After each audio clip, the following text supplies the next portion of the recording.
Do you want to know my quickie tip? Yeah. So here's my quickie tip for the week.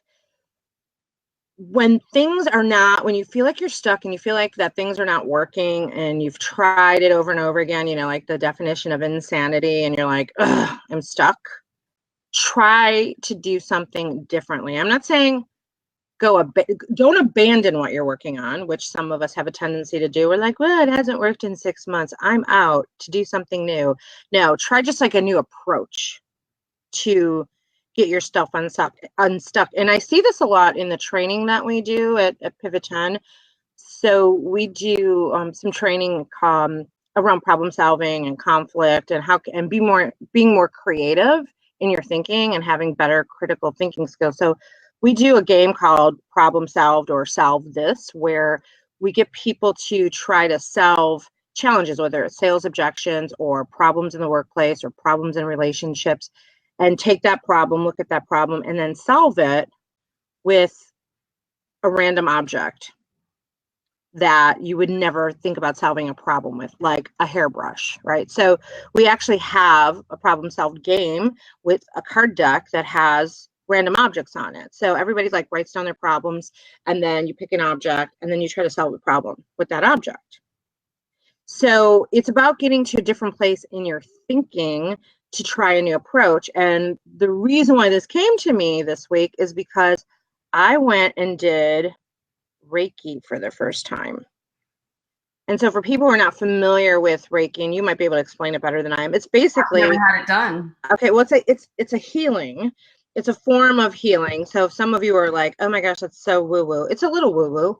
I've done acupuncture before. It's to move the energy in your body and to get your energy flowing again. So sometimes you're stuck because you're stuck inside. Your energy is stuck inside and it's not flowing out. So someone told me, like, they swore by how some trouble that they were going through personally in their life, that they tried it and it just like changed them immediately. So I'm like, yeah, I'm gonna give it a try. And the woman tells me, so everyone reacts differently. And you might feel really tired. You might feel really awake. Anything could happen. You might get cranky and feel a lot of anxiety. If that happens, you're having a healing crisis. So I'm like, okay. Healing crisis. And so I'm like, whatever. Okay, fine, cool. And I left, and I honestly didn't feel that much during it. I'm like, well, I tried it. And like 2 hours later, I was crankier than shit. I was like, that's one of the reasons why we did not quickie tip on Wednesday. I was like so discombobulated. And I'm like, no, now I'm thinking it's psychosomatic. I don't know. And I slept like a rock. I've been sleeping like a baby since I did it. And like the next day, everything changed. Like all of a sudden, everything's different. I can't even explain it.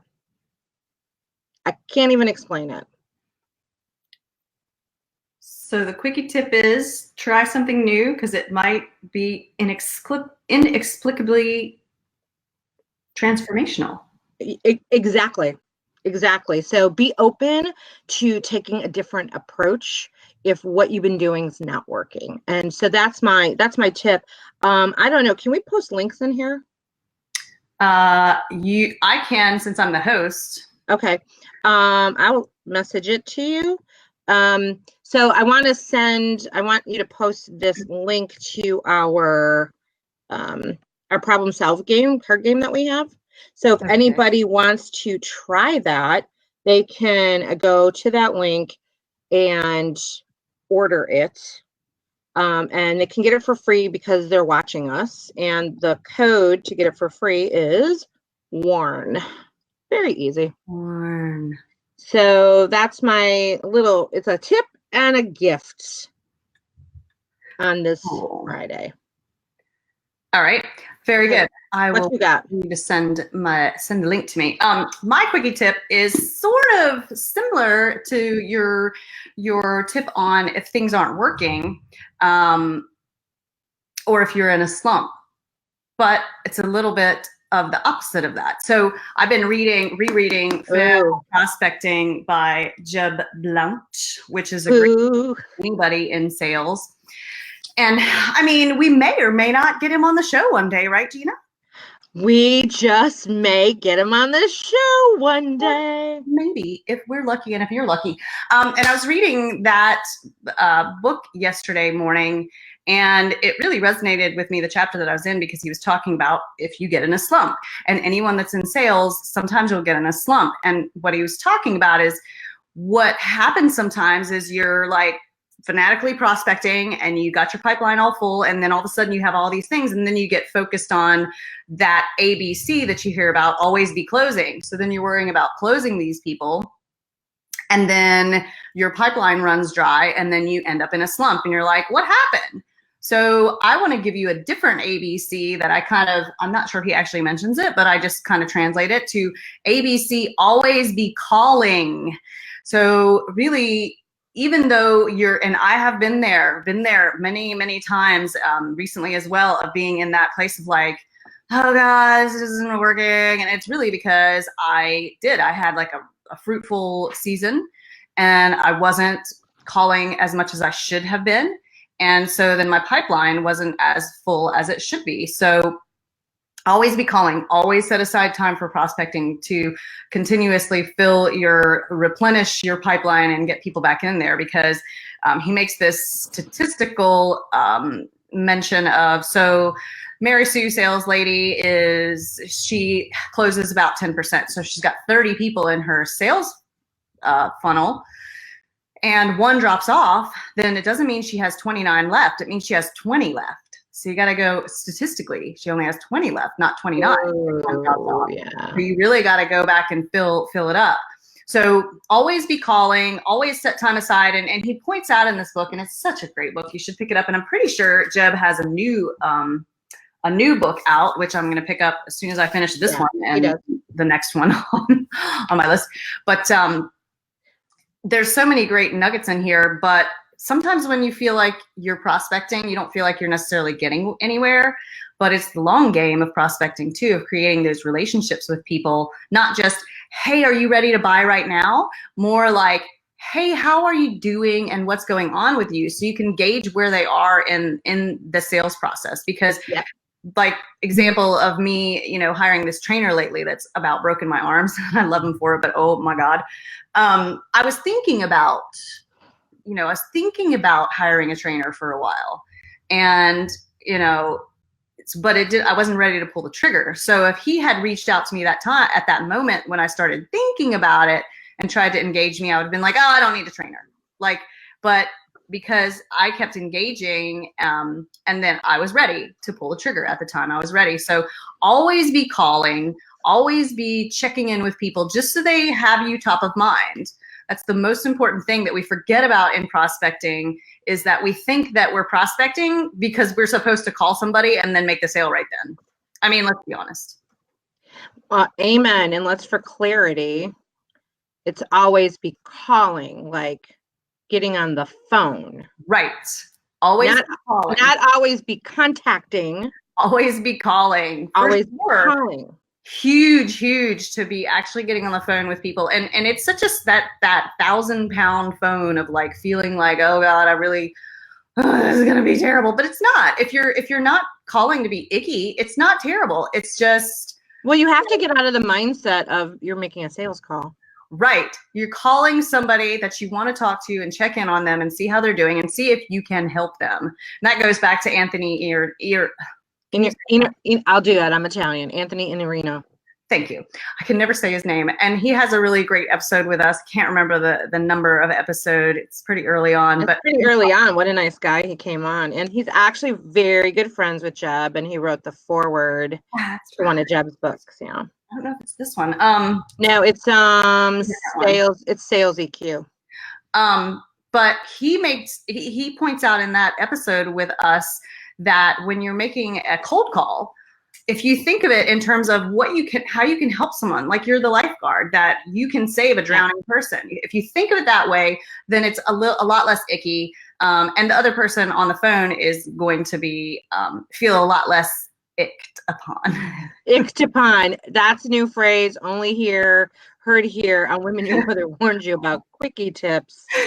Don't ick upon someone. Don't ick upon people, but Don't. always be calling your prospects and call new ones. That's another thing that he talks about and it's really interesting in this chapter about calling, that when you get in that slump, then you just kind of like lose your confidence, and then you're like calling the same people who aren't ready to buy over and over, and that doesn't get you anywhere. So make sure you're prospecting outside of the people you've already talked to. Well, you know, along those lines, I think I talked about this some time ago. You can just call to call. You can call to say hi. You can call to see how they're doing. You can call to offer to help them with something. One of my newest approaches when I had the broken wrist was calling to ask others for help. Because it is disarming when you're like, hey, you know what? I need some advice on something. Or can you recommend, do you know someone? Like this has been really successful for me. I've called to ask for referrals, or I've called to say, hey, I have this new idea. We're going to roll out this new training, and I just wanted to kind of like pick your brain and see what you think of it. Do you think like something like this would work? And I would never position it to, do you think this is something you'd want to buy? It's more like, do you think this is something that would work in an organization before I kind of roll it out and test it? And I'll tell you, half the times that person says, oh, I'd be interested in that. Right. Well, when you call someone and actually ask for their expertise on something, then Right. It's actually, it comes across more complimentary of, hey, Gina, you're an expert on this subject, and I really could use your opinion on said subject, because I know that you have a lot of knowledge on this subject, and I just need your help. Amen. And you know, that's how kind of Keith came into our world, because he became a mentor of mine that I called on for advice all the time. Now we can't get rid of him. No, just kidding. We love him. Speaking of him, if you have not listened to this week's episode that came out yesterday, my favorite episode, Taboo Topics. It's that time of the month. Did you listen to the whole thing? Oh yeah, I listened to it the other night at like midnight. I was like, oh, I'm so tired. I know, I'll listen to a podcast and write a business plan. Let's do that. But it is funny, and this is, you guys, it's Gina, you were so funny the day we recorded it. Gina was like, I can't, this is horrible. Nobody's gonna listen to this. Everybody's gone by now. This is horrible. So I was like dropping knowledge nuggets the whole time, because I was into it. Me and Keith were all about it, and Gina's like, kill me now. Well, and you guys also didn't give me a lot of word in edgewise on that episode. That's because you were super negative and wanted to stop. We were like, yeah. But it's a great episode, you guys. It's pretty funny. And really listen to the end, because like I have that mic drop moment right at the end, man. That's worth listening to. There you go. That's it. I don't think we have anything else, do we? Yep. In the meantime, Fanatical Prospecting, I'll drop a link to this book down below that you can grab it. It's if you're in sales, it's a great, it is a great book, and everything he writes is great. Everything Jeb writes is great. So happy long weekend to everybody. Continue to be safe in our area where have tons of crazy storms. So just be careful. All right. See you guys. Don't forget, womenyourmotherwarnsyouabout.com. Yeah. Bye.